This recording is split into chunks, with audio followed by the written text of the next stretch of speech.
Salam saudara, mari kita tunduk kepala kita berdoa. Bapa kami dalam surga, yang kami kenal di dalam nama Tuhan Yesus. Kiranya Tuhan Kau memberkati, mengurapi setiap kami, supaya di dalam tahun yang baru ini, Engkau memberi kekuatan, kemenangan kepada setiap kami. Sucikan hati pikiran kami, berkati setiap kehidupan kami, setiap langkah kaki kami. Kiranya Engkau menuntun kami. Terima kasih Tuhan, terima kasih. Sembuhkan dan pulihkan kami. Di dalam nama Tuhan Yesus, kami sudah mengucap syukur dan berdoa. Haleluya. Amin. Puji Tuhan saudara, kita akan melihat satu firman Tuhan yang terdapat dalam kitab Yesaya 40 ayat 1 sampai dengan ayat yang ke-2. Hiburkanlah umatku, demikian firman Allahmu. Tenangkanlah hati Yerusalem dan serukanlah kepadanya bahwa perhambaannya sudah berakhir, bahwa kesalahannya telah diampuni, sebab ia telah menerima hukuman dari tangan Tuhan 2 kali lipat dari segala dosanya. Kita lihat saudara bahwa Allah itu saudara adalah Allah yang penuh dengan kemurahan, maha ampun. Sehingga apapun kesalahan kita, persoalan kesulitan yang kita hadapin saudara, jika kita datang kepada Dia, Dia tidak akan menolaknya. Asal saudara kita mau datang kepada Dia dan memohon petunjuk, terutama mohon ampun. Sehingga di dalam doa Bapa kami itu tertera khusus, dan Tuhan memang ajarkan doa seperti itu, yaitu ampunilah kami seperti kami juga mengampuni orang lain. Kata-kata ini jelas yang diajarkan Tuhan bahwa manusia tidak lepas dari salah. Tetapi saudara, kita perlu untuk minta ampun. Supaya kita, saudara, supaya diampuni, tetapi jangan lupa bahwa kita juga harus mengampuni orang lain. Ketika itu kita lakukan, saudara, maka hubungan kita dengan Tuhan itu menjadi pulih kembali. Kerap kali kita tidak pernah menyadari dan tidak merasa bersalah. Kita merasa suci seperti orang Farisi itu yang selalu membedakan dengan orang berdosa. Kita menganggap diri kita itu terlalu tinggi. Kita memandang semua orang itu, saudara, masih di bawah. Sedikit-sedikit kita merasa lebih pintar. Sedikit-sedikit kita merasa lebih baik, saudara. Kita lupa bahwa kita juga manusia terbatas.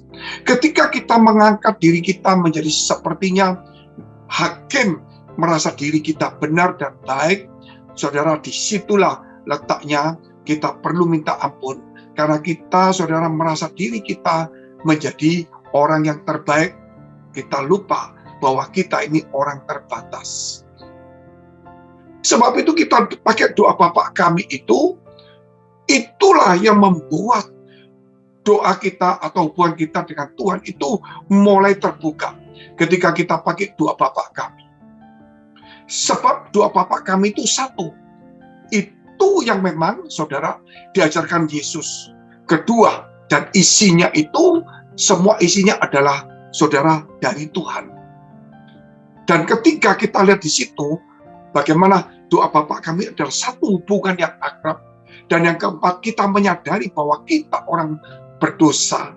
Sehingga kita minta ampun dan kita sadar juga bahwa kita harus mengampuni. Ini kuncinya.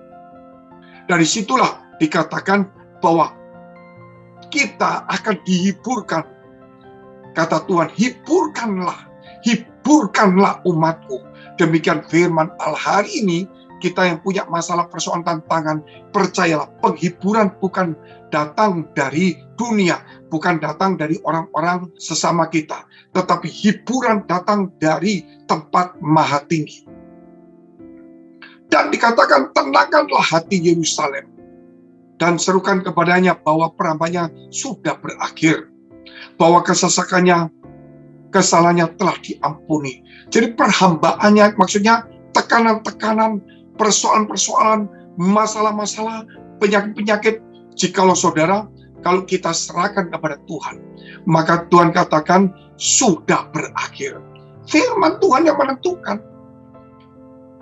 Nah, dari sinilah akhirnya saudara, pikiran hati kita harus menjadi rumah bagi firman Allah. Bukan dari ketakutan, bukan dari kekhawatiran kita.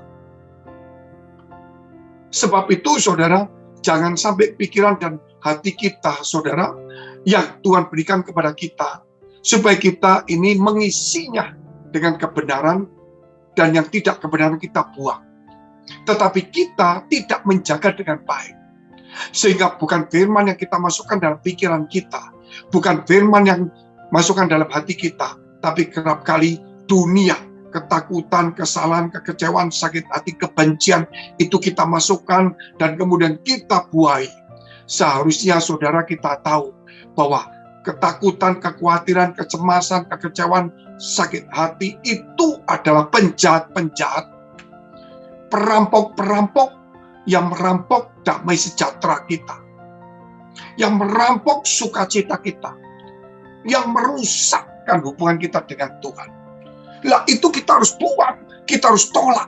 Ketika perampok atau penyesat atau perusak itu datang ke pikiran kita, kita berhak saudara untuk mengusirnya. Dan kita berikan firman Tuhan masuk. Sehingga hari ini dikatakan, hiburkanlah umatku. Itu Tuhan kita masukkan ke pikiran kita. Bahwa sampai hari ini kita tahu, di perjanjian baru, sampai Tuhan berkata, Roh Kudus adalah roh penghibur. Sehingga sudah ada lagu, saudara. Roh Kudus penghibur dan penolongku, ku tak takut. Itu adalah lagu yang bagus ketika kita takut, ketika kita cemas, kita sadar ada roh penghibur, ada roh penolong yang menghibur, menguatkan kita, sehingga kita tidak takut, saudara. Sehingga segala duka cita kita menjadi sukacita. Sebab itu Tuhan katakan, hiburkanlah umatku. Tenangkanlah hatiku. Nah, ini saudara, perlu pada hati kita. Sehingga, saudara, kita tidak sampai menjadi kalut, menjadi depresi, karena kita menutup pintu, yaitu pintu pikiran dan hati kita untuk hal-hal yang jahat, maupun hal yang merusak masuk pada kita. Satu contoh, saudara, jika kita berpikir baik tentang hal kebaikan, kemurahan hati, itu Tuhan yang bekerja dalam hidup kita. Sebab dikatakan dalam Roma 8 ayat 28, bahwa Allah turut bekerja mendatangkan kebaikan bagi orang yang mengasihi Dia. Saudara, jadi dikatakan Allah turut bekerja mendatangkan kebaikan.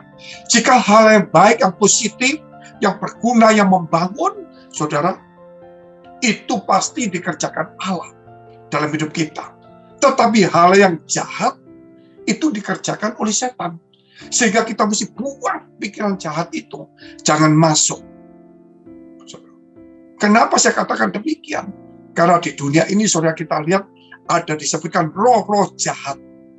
Nah, ketika roh jahat masuk, maka pikiran jahat masuk. Saudara, mulai ada. Tetapi kita buang. Sehingga Injil mengatakan, kasihlah musuhmu. Ya, jangan kamu membalas kejahatan dengan kejahatan, tapi balaslah dengan kebaikan. Kenapa harus membalas kejahatan dengan kebaikan? Supaya yang jahat-jahat masuk. Supaya Tuhan itu terus bekerja. Sehingga orang Kristen hari ini, saudara, mulai berubah. Dia harus menyediakan hidupnya. Rumah ini menjadi rumah Tuhan, penuh kebaikan, ada penghiburan, ada ketenangan, dan selalu punya kemurahan untuk mengampuni orang, dan kesadaran untuk selalu bahwa dirinya ini juga tidak lepas dari dosa. Dan hidup kita ini manusia yang terbatas membutuhkan Tuhan. Haleluya. Biar pada tahun ini, saudara, kita melangkah dengan pasti bahwa saudara dan saya itu dihibur Tuhan, dikuatkan Tuhan, ditenangkan hati kita, dan biarlah kebaikan selalu kuat dari hidup kita. Dan jangan izinkan kejahatan, kekhawatiran, sakit hati, kebencian itu menguasai. Tutup pintu untuk segala kejahatan dan merusak rumah yang ada di hidup kita. Haleluya. Mari kita tunduk kepala, kita berdoa. Bagi saudara yang dalam pergumulan masalah persoalan tantangan, baik dalam pekerjaan rumah tangga, karir, studi, perjodohan, maupun keuangan, dekapkan kedua tangan menjadi dada. Jika saudara punya sakit penyakit, tumpangkan tangan bagian sakit. Karena firman Tuhan berkata, hiburkanlah, tenangkanlah hati mereka. Biar hari ini Tuhan itu Tuhan yang memberi kekuatan, menghibur, menenangkan, sehingga hari ini kita tahu Tuhan turut bekerja. Jadilah sembuh dalam nama Yesus, dan jadilah pulih dan dikuatkan di dalam nama Yesus. Di dalam nama Yesus, biarlah hikmat kekuatan selalu menyertai kita, dan kemenangan ada dalam hidup kita. Dalam nama Tuhan Yesus, haleluya, amin. Jika saudara masih membutuhkan pelayanan doa dan konseling, silakan hubungi nomor tertera di bawah ini. Tuhan Yesus memberkati.